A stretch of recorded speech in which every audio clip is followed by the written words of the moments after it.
action let's go 저 건물을 찾으러 Assalamualaikum warahmatullahi wabarakatuh. Baiklah, pada video kali ini kami dari kelompok 4 ingin mempresentasikan materi yang berjudul Peran Pendidikan dalam Mengatasi Ketidaksetaraan Gender di kelas SOA 2 Prodi Sosiologi Agama. Puji syukur kita panjatkan kehadirat Allah Subhanahu wa Ta'ala yang telah memberi nikmat, kesehatan, dan kesempatan sehingga kami bisa menyelesaikan tugas akhir mata kuliah metode penelitian kuantitatif. Pendidikan merupakan aspek krusial dalam pembentukan masyarakat yang adil dan berkembang. Salah satu tuntutan terhadap dunia pendidikan saat ini adalah masalah keadilan dan kesetaraan gender. Pendidikan yang sejatinya ranah belajar bagi laki-laki dan perempuan justru lebih digandrungi oleh laki-laki daripada perempuan. Dari sini dapat dikatakan pula bahwa ketimpangan gender merupakan masalah sosial dan harus diselesaikan secara integratif, holistik, dengan melakukan analisis dengan berbagai faktor yang ikut melestarikannya, termasuk faktor pendidikan yang terkadang mendapatkan pembenaran berbagai tafsiran ajaran agama. Dengan demikian, agar tidak terjadi ketimpangan dalam dunia pendidikan, maka kesetaraan gender dalam kehidupan sosial perlu dilestarikan. Bisa dikatakan, faktor utama munculnya ketimpangan gender adalah masalah sosial. Bahkan, dalam konteks sosial, tidak sedikit masyarakat yang menganggap laki-laki memiliki kedudukan lebih tinggi daripada perempuan. Justru, anggapan ini banyak muncul pula dalam diri para perempuan. Rumusan masalah, bagaimana pendidikan bisa mengatasi ketidaksetaraan gender. Tujuan dan kegunaan penelitian. Tujuan dari penelitian ini adalah untuk mengidentifikasi dan menganalisis realitas gender dalam konteks pendidikan, fokus pada partisipasi dan prestasi siswa atau di berbagai jenjang pendidikan. Istilah gender tidak terdapat dalam pembendaharaan Kamus Besar Bahasa Indonesia. Kata gender berasal dari bahasa Inggris yang berarti jenis kelamin. Di samping itu pun, gender dapat diartikan sebagai perbedaan antara laki-laki dan perempuan dilihat dari segi nilai dan perilaku. Dalam Women's Studies Ensiklopedia dijelaskan bahwa gender adalah satu konsep kultural yang berupaya membuat pembedaan dalam hal peran, perilaku, mentalitas, dan karakteristik emosional antara laki-laki dan perempuan yang berkembang dalam masyarakat. Hilary M. Lipps mengartikan gender sebagai harapan-harapan budaya terhadap laki-laki dan perempuan. Pendapat ini senada dengan pendapat umum kaum feminis seperti Linda L. Lindsay yang mengatakan semua ketetapan masyarakat perihal penentuan seseorang sebagai laki-laki atau perempuan merupakan bidang kajian gender. Berbagai bentuk kesenjangan gender yang terjadi dalam kehidupan masyarakat terjadi pula dalam dunia pendidikan. Bahkan, institusi pendidikan dipandang berperan besar dalam mensosialisasikan dan melestarikan nilai-nilai dan cara pandang yang mendasari munculnya berbagai ketimpangan gender dalam masyarakat. Secara garis besar, fenomena kesenjangan gender dalam pendidikan dapat diklasifikasikan dalam berbagai dimensi antara lain. Yang pertama, kurangnya partisipasi. Dalam hal partisipasi, hampir perempuan di seluruh dunia menghadapi masalah yang sama. Dibandingkan dengan laki-laki, partisipasi perempuan dalam pendidikan formal jauh lebih rendah. Jumlah murid perempuan umumnya hanya separuh atau sepertiga jumlah murid laki-laki. Yang kedua, kurangnya keterwakilan perempuan sebagai tenaga sebagai tenaga pengajar ataupun pimpinan lembaga pendidikan formal menunjukkan kecenderungan bahwa dominasi laki-laki dalam hal tersebut lebih tinggi daripada perempuan. Yang ketiga, perlakuan tidak adil. Kegiatan pembelajaran di dalam kelas seringkali bersifat merugikan murid perempuan. Guru secara tidak sadar cenderung menaruh harapan dan perhatian lebih besar kepada murid laki-laki daripada murid perempuan. Para guru terkadang masih berpikiran perempuan tidak perlu mendapatkan pendidikan tinggi. C. Kajian terdahulu. Penelitian yang dituliskan oleh Mutamakin yang berjudul Relasi Gender dalam Pendidikan Islam atau Analisis Pendidikan Islam menurut Al-Ghazali. Penelitian ini dimuat dalam jurnal Ta'limuna nomor 2 yang dipublikasikan pada September 2014.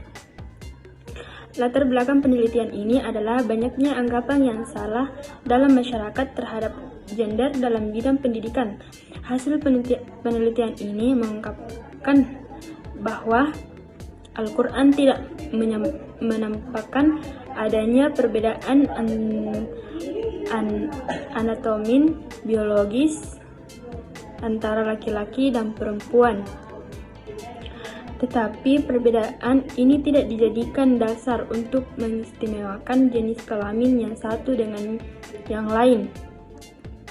Al-Quran juga tidak memberikan beban gender secara mutlak dan kaku kepada seseorang, tapi bagaimana agar beban gender itu dapat memudahkan manusia memperoleh tujuan hidup yang mulia di dunia dan di akhirat. D. Tinjauan teoritik. Secara kodrat, memang diakui terdapat perbedaan antara laki-laki dengan perempuan. Dalam aspek biologis, perbedaan tersebut senantiasa digunakan untuk menentukan relasi gender, seperti pembagian status, hak-hak, peran dan fungsi di dalam masyarakat. Padahal gender sangat mengacu kepada peran laki-laki dan perempuan yang dikonstruksikan secara sosial. Peran-peran sosial tersebut bisa dipelajari, berubah dari waktu ke waktu, dan beragam menurut budaya dan antar budaya. Berkenaan dengan pemaknaan gender, sebagaimana dikutip oleh Ahmad Baidowi, mendefinisikan gender dengan perbedaan perilaku antar laki-laki dan perempuan yang dikonstruk secara sosial, diciptakan oleh laki-laki dan perempuan sendiri. Karenanya, yang dikonstruk secara sosial diciptakan oleh laki-laki dan perempuan sendiri. Karenanya, gender merupakan persoalan budaya. Gender bukan merupakan perbedaan biologis. Perbedaan biologis adalah perbedaan jenis kelamin yang bermuara dari kodrat Tuhan. Meskipun terasa sebagai suatu isu yang paling alami dan gamblang di zaman modern, kesetaraan gender belum mencapai titik ini.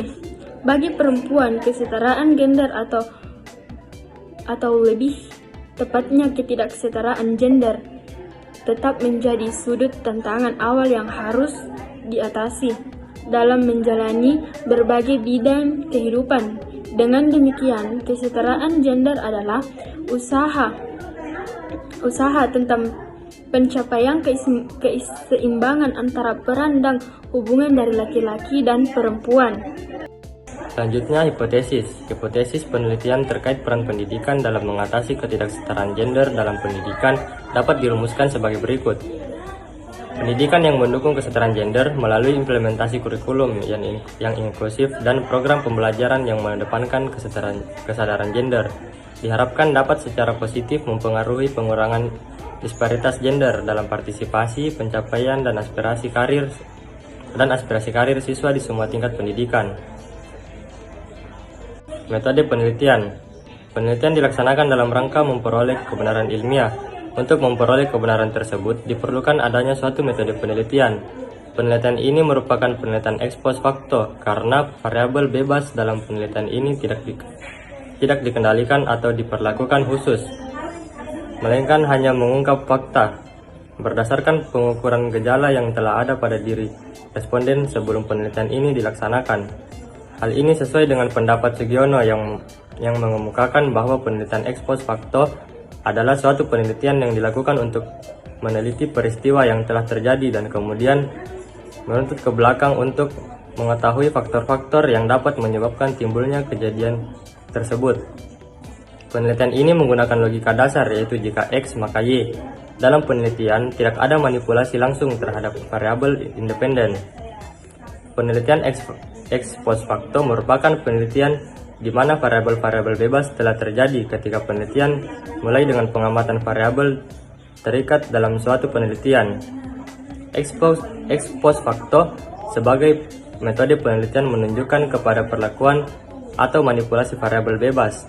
X telah menjadi sebelumnya sehingga peneliti tidak perlu memberi perlakuan lagi, tinggal melihat efeknya pada variabel terikat. Jenis penelitian yang digunakan adalah kuantitatif. Variabel penelitian, variabel independen. Yang pertama, jenjang pendidikan, misalnya tingkat pendidikan seperti SD, SMP, atau SMA. 2. Metode pengajaran, variabel yang mengindikasikan cara pengajaran, misalnya metode tradisional atau pembelajaran berbasis proyek. Yang ketiga, pelibatan dosen dalam kesetaraan gender, tingkat keterlibatan dosen dalam mendukung kesetaraan gender di kelas. 4. Kurikulum berbasis gender, apakah kurikulum mengintegrasikan aspek kesetaraan gender? Berikutnya, variabel dependen. Yang pertama, partisipasi siswa, tingkat keterlibatan siswa dalam kegiatan pembelajaran. Yang kedua, prestasi belajar, hasil akademis siswa sebagai indikator ketidaksetaraan atau kesetaraan gender. Yang ketiga, pengalaman diskriminasi gender, apakah siswa mengalami diskriminasi gender dalam konteks pendidikan. Contoh pengaitan. Variabel independen seperti metode pengajaran dapat diuji untuk melihat apakah perubahan dalam metode pengajar berpengaruh pada variabel dependen seperti partisipasi siswa atau prestasi belajar dengan cara tertentu. Pastikan definisi dan operasionalisasi variabel-variabel ini sesuai dengan konteks penelitian dan tujuan penelitian Anda. Populasi dan sampel.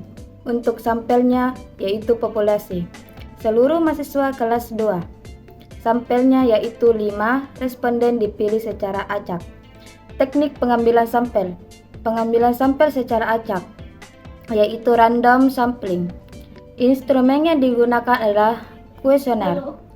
Kuesioner adalah instrumen yang berisi daftar pertanyaan. Biasanya digunakan untuk mengumpulkan data penelitian dari responden. Kuesioner berisi serangkaian pertanyaan yang dibuat secara tekstur dan tidak. Bila kuesioner salah, maka hasil penelitian pun salah. Untuk itu, kuesioner harus dibentuk dan dirancang secara valid, reliable, dan tidak palsu.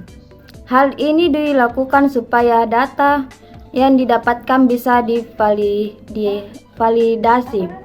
seperti mahasiswa kelas SOA2 yang telah mengisi kuesioner yang mengenai pandangan dan pengalaman mereka terkait dengan peran pendidikan dalam mengatasi ketidaksetaraan. Teknik pengumpulan data. Pertama, survei dengan kuesioner atau distribusi kuesioner kepada para responden. Kedua, waktu pengumpulan data. Kami mengumpulkan data selama 1 pekan sehingga kami bisa mendapatkan hasil yang sesuai. Validitas data instrumen. Instrumen yang valid berarti alat ukur yang digunakan untuk mendapatkan data atau mengukur data itu valid. Valid berarti instrumen tersebut dapat digunakan untuk mengukur apa yang seharusnya diukur. Validitas instrumen penelitian ini dapat dilakukan dengan cara mengkonsultasikan butir-butir instrumen yang telah disusun kepada para ahli atau judgment expert. Hal tersebut dilakukan dengan cara meminta pertimbangan kepada para ahli untuk memeriksa dan mengevaluasi secara sistematik, sehingga akan diperoleh butir-butir instrumen yang tepat untuk menjawab semua data yang diukur. Reliabilitas data instrumen. Pertama, mengumpulkan data sesuai dengan pengamatan dan pengalaman responden yang telah mengisi kuesioner yang telah diberikan. Kedua, mengamati secara langsung kesetaraan atau ketidaksetaraan gender yang ada di kelas, khususnya di kelas SOA 2.